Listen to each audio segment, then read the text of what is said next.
ating internet program sa isang prayer. Though galing po, nagmisa na po kayo, magpe-pray pa rin po tayo.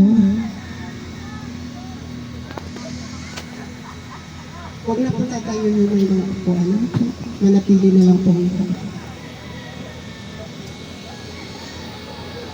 Let us bow our heads and pause for a while and feel in our hearts the presence of the Lord.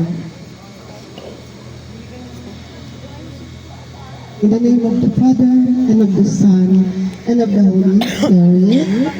Amen. Dear God,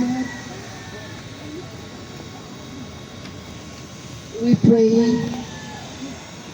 for the eternal welfare and well-being of our deceased loved one, Noel.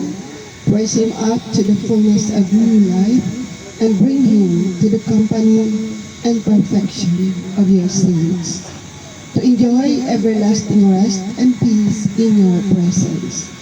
Welcome him into your kingdom, where there will be no more sorrow, weeping, or pain.